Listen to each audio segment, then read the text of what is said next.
What's up, boys? Today I have 100 ingenuities that I vauled on stream a couple days ago. This is courtesy of one of my mods, Senny. He just, I don't know, he bought them on a whim, I guess, and he wanted me to vault them for him, and I did.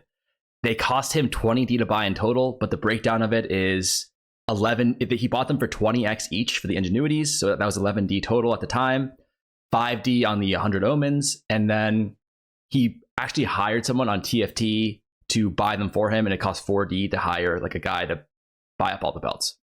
If you were just to do it by yourself and just not hire someone and buy the belts on your own, it would look kind of like 11D for the belts, 5D for the omens, so 16D total for the materials. Right. The only requirement he had for the belts was just as cheap as possible.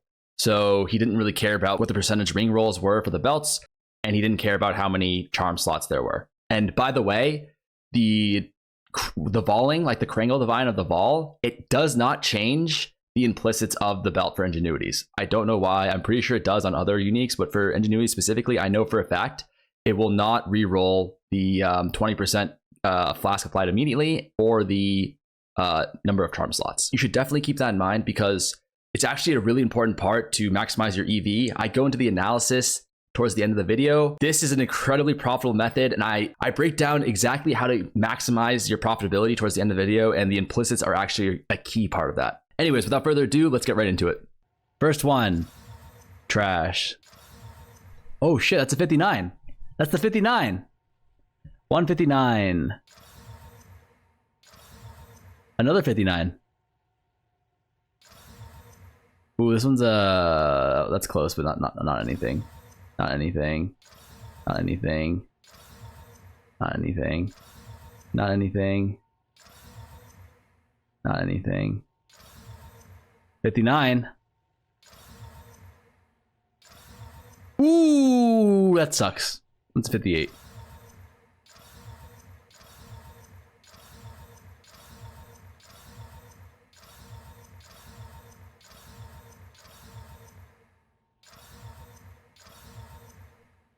Oh, this is a 60. This is a 61.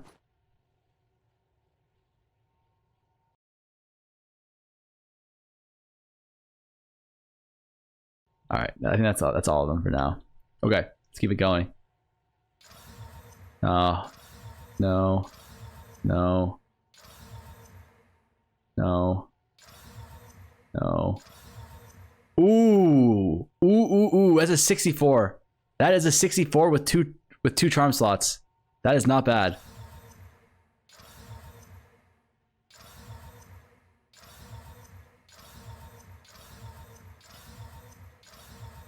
$58.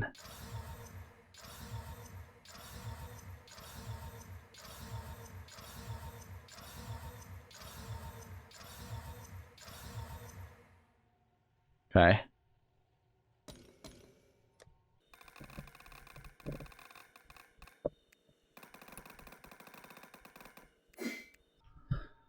All right, last row or second to last row, column.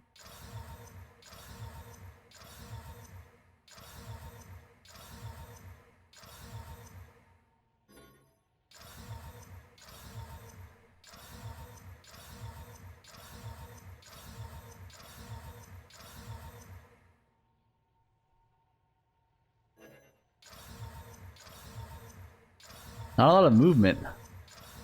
Ooh, that's close.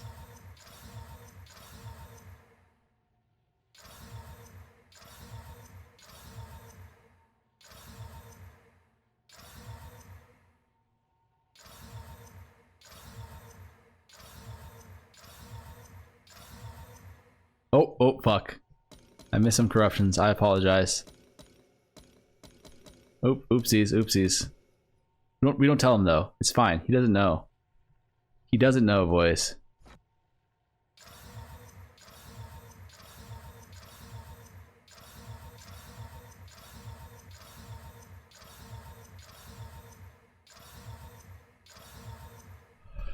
That's a 66. That is a 66.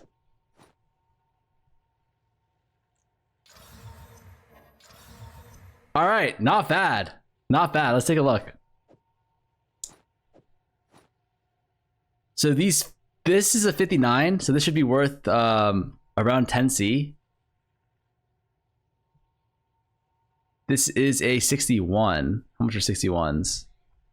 How many slots does it have? 1. Wait, 61s are only 10C as well? Wait. Are 59s worth anything? 59s are like 8C. Wait, 61s are only 10C, man?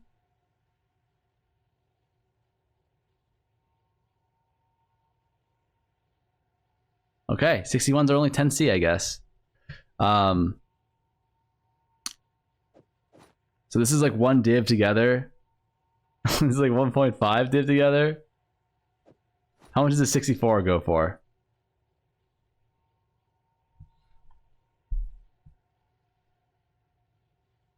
$64 is 5 div. It has 2 charm slots though. It's looking like 10 div. 10 div for a 2 charm slotter. It's not bad at all. Then 66 on a 1. Oof. Wait, isn't that kind of a crazily well rolled one? Are these guys fake sellers? Are they real sellers?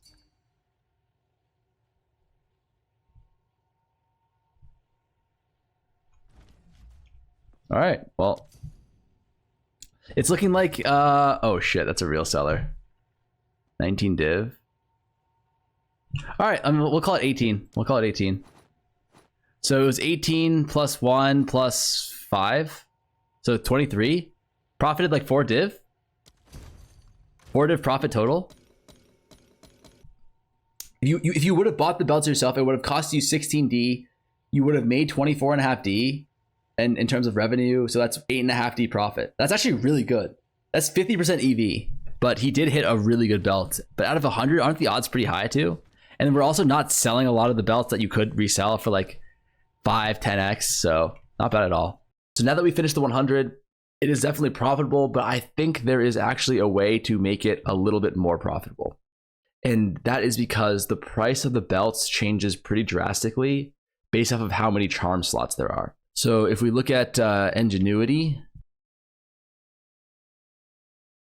in case you guys didn't know, the way you kind of set up a filter for getting the optimal Ingenuity is you just set up a weighted sum like I did with left ring, right ring. And what really matters is just having a total sum of this amount equal to whatever amount that you care about. So I think in the video, I show you like 59 is a big break point, but let's just take a look at like 61, for example. Okay. So again, 61, I had this wrong. 61s are around a div. The ones that we saw in the video, they were being price fixed. So that's why I thought it was like 10, but it's around a div. And if you look and it has 1 charm slot, it's around a div. But if you look at 2 charm slots, it's around 1.5. Actually, this guy's probably a price fixer, so it's actually around 2 divs. And if it has 3 charm slots, then it's going to be around 5 div. Exactly. So what I want to do here is just look into a little bit about the way you can maximize your profitability if you are going to be trying these VAALs yourself. And for that, I would just assume that buying uncorrupted, you would want to buy them at 2 or 3 charm slots respectively. So at 3 charm slots, they cost around 40x or maybe even 60x. So it's double or triple. But as you just saw, a lot of the time, the value of the belt is going to be worth more than double or triple if you hit the Ingenuities. So these guys, for example, let's just test to see if they're price fixers or if they're real players. I mean, this guy's probably a price fixer, right? But let's see. Okay, neither one of these guys are price fixers. We just checked here, okay? So you can actually buy these for 40x each. If you set up an active filter, you'll probably be able to get, you know, a bunch of them throughout the day. If you're just like doing maps or you're trading or whatever, that's what I would recommend that you do is you'd buy these 3 slots charms. So they cost double because he was buying them for 20x each. These cost 40x. But as we just kind of did a little bit of like an exploratory analysis at 61, a three charm slotter is literally worth 5x. It's worth 5 times what a 1 charm slotter is worth, right? At 61. And if we go to like something like 62, right? It's worth a div still. How much are the 3 charm slaughters at 62? It's worth like 9x. Yeah, so that's the play for sure. And I think this would be incredibly profitable. Incredibly profitable. If you buy these ingenuities at 3 charm slots for 40x, and then you VAAL them in attempts to Kringle Divine the ring bonuses to around a weighted sum of 59 or above.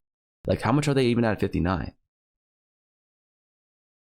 Yeah, even at 59, they're like 2 div. Whereas before with the 1 slaughters that we were looking at 59, they were only worth like 8C, which is like less than half a div. So this is 4x more. So yes, if you are going to do this for profit, I think it's highly, highly profitable. Only though if you get the 3 charm slots. So that's kind of the analysis. If you're just buying them like randomly at 20x, it's profitable still, I think. Senny had a return of around 50%, but like he got a little bit lucky. I'm not really sure exactly what the EV is at 1% at 1 charm slot, but I think it's still you're still going to net a profit, right? But you're relying on hitting those big like 63, 64, 65, 66% ring bonuses. But if you do 3 charm slots, I think it's not just going to be positive EV, but I genuinely think it'll be like 100% expected return on your investment if you do a high number of belts, which reduces the number of variants. Anyways, I thought I'd just do a little bit of analysis at the end because I realized that we kind of did it wrong. Like, he was just doing it for fun. But if you were truly to do this for profit, this is the way to go for sure.